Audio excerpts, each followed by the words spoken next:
দেখতে পাচ্ছেন এক দিদি প্রতি বছর প্রায় কয়েক বছর ধরে তাদের এই পৌষ সংক্রান্তির দিনে তারা কিন্তু আসে, তাদের শাহডাঙ্গি থেকে আসছে।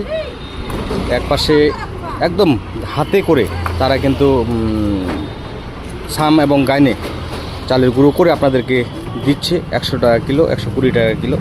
আপনাদের যদি কারো দরকার হয় অবশ্যই নেবেন। আজকে কিন্তু সারা দেশব্যাপী বিশেষ করে বাঙালিদের অন্যরকম এক ইমেজ এই পিঠাপুলি উৎসব, পৌষ সংক্রান্তি উৎসব। আজকে আপনারা কিন্তু এই দিদির কাছ থেকে নিয়ে যেতে পারেন মহাবীর স্থান যে বিলমপল্লী রোড রয়েছে সেখানে। সবাই ভালো থাকবেন, সুস্থ থাকবেন এবং সবাইকে এই পৌষ সংক্রান্তি উৎসবের অনেক অনেক শুভেচ্ছা রইল। দিদির নাম কি?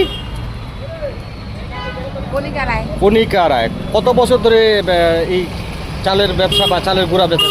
অনেক বছর, মনে করেন 15-16 বছর থেকে। কোনে বাড়ি? শাহডাঙ্গি।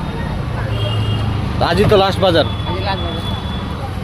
তোমার খাবেন না ফের তোমার বাড়িতে? হ্যাঁ হ্যাঁ, নিজে খাবেন তারপরে আমাকে খাবেন। আগে তো এবার তো চালের নুনের চালের দাম বেশি, এবার দাম বেশি। কিলো হবে না, তা তো কালি কিলো যায় 70 টাকা কিলো।